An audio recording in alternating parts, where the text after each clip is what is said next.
Hi hello అందరికీ నమస్కారం అండి.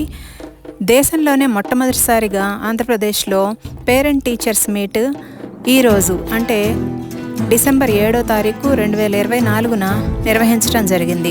స్థానిక గ్రామ పెద్దల్ని ప్రతినిధుల్ని అందరినీ ఆహ్వానించడం జరిగింది. అందరూ తల్లిదండ్రుల్లో ఒకరి అధ్యక్షతన పూర్తి కార్యక్రమం జరిగింది. మా పాఠశాల ఎంపీపీఎస్ చింతపల్లిపాడులో ఈ కార్యక్రమం మెగా పేరెంట్స్ టీచర్స్ మీట్ అనేది చాలా సక్సెస్ఫుల్గా నిర్వహించడం జరిగింది. విద్యార్థుల తల్లిదండ్రులకి విద్యార్థులే తయారు చేసిన ఇన్విటేషన్లని పంపించడం జరిగింది. ఇదే విధంగా ప్రతి స్కూల్లో పూర్వ విద్యార్థులకు కూడా ఆహ్వానాలు పంపించారు. తల్లిదండ్రులకి రంగోలీ పోటీలు మొదలైనటువంటి పోటీలు నిర్వహించాము.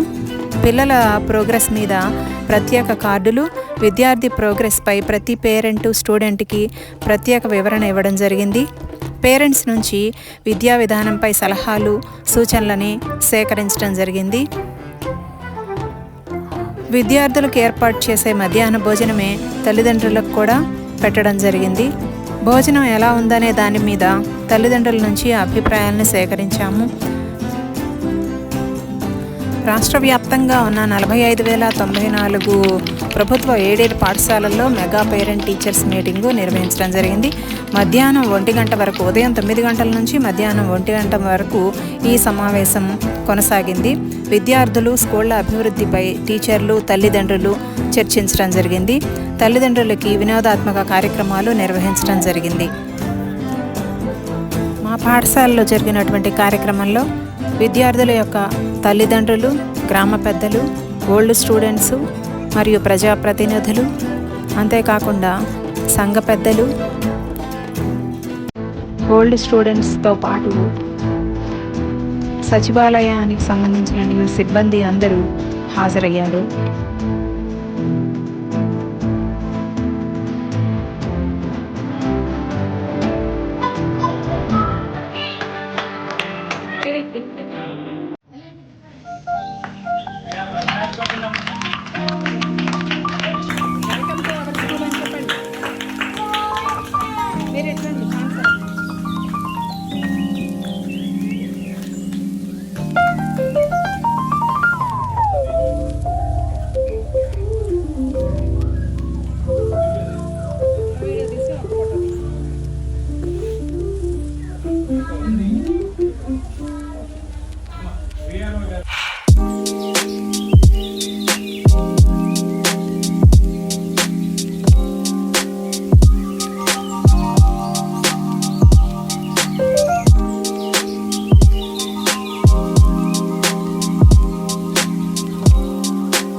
వాళ్ళకి పంపించాలి.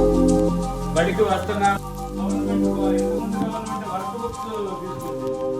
ఇవి ఈ నెలకి ఇన్ని పాఠాలు అవ్వాల్సిందే, ఇన్ని పాఠాలు సంతకాలతో సహా అవ్వాలి అనే సిస్టమ్ తీసుకొచ్చింది. ఆ సిస్టమ్ ప్రకారం వర్క్ బుక్స్ నీట్గా రాయించి సంతకాలు చేయించి 2 పరీక్షలు అయింది. 2 పరీక్షల్లో కూడా మార్క్స్ ఎప్పుడు ఇచ్చేసి చాలా చక్కగా మేము ఉన్నంత వరకు, లేని వాళ్ళు నేనేం చేయలేను, రాని వాడికి ఇంటికి వెళ్ళి నేనేం చెప్పలేను, కానీ నా వృత్తి ధర్మాన్ని మేము చక్కగా నిర్వర్తిస్తున్నాం. దానిలో అనుమానమే లేదు. చాలా జాగ్రత్తగా చేసుకుంటూ వెళ్తున్నాం. గవర్నమెంట్ ఏ పిలుపునిచ్చినా ఇది చిన్న స్కూల్లో శ్రద్ధ చేయకుండా ప్రతిదీ మేము చేస్తూనే ఉన్నాం. ఈ గవర్నమెంట్ ఆ గవర్నమెంట్ ఏదైనా సంబంధం లేదు. పై నుంచి అధికారులు ఏ పిలుపునిస్తే ఆ పిలుపు చేసుకుంటూనే వెళ్తాం. ఒక రకంగా చెప్పాలంటే ఇక్కడ మేమున్నాము అంటే ఆఫీసర్లు కూడా వెళ్ళాల్సిన అవసరం లేదు, వాళ్ళు 100% వాళ్ళ పని వాళ్ళు చేస్తారనే ఫీలింగ్ కలిగింది.